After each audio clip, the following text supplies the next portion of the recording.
ଦୁଇଟି ହାତ ଅଛି। ମୋର ଗୋଟେ ଛୋଟ ମୁଣ୍ଡ ଅଛି। ମୋର ଦୁଇଟି ଆଖି ଅଛି। ମୋର ଛୋଟ ନାକ ଅଛି। ମୋର ଗୋଟେ ଛୋଟ ପାଟି ଅଛି।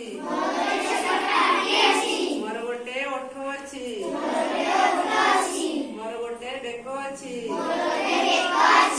ମୋର ଦୁଇଟି ଗୋଡ଼ ଅଛି। ମୋର ଦୁଇଟି ଆଣ୍ଠୁ ଅଛି। ମୋର ଦୁଇଟି ପାଦ ଅଛି। ମୋର ଗୋଟିଏ ପେଟ ଅଛି। ମୋର ଗୋଟିଏ ପିଠି ଅଛି। ଜାଣିପାରିଲେ ଏବେ? ଆଖିରେ ଆମେ କଣ କରନ୍ତି? ହାତରେ କଣ କରନ୍ତି? ଆଉ କଣ କରନ୍ତି?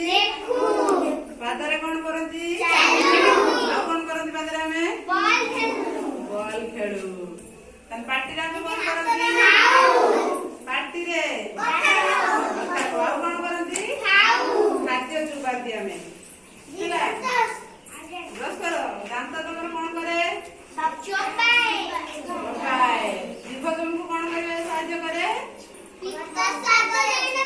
ପିତା ଆଉ ସ୍ୱାଦ ଜାଣିବା ପାଇଁ ଆଉ କଥା କହିବା ପାଇଁ ଆମକୁ ସାହାଯ୍ୟ କରିଥାଏ। ଆଉ ତମ ପେଟ କଣ କରେ?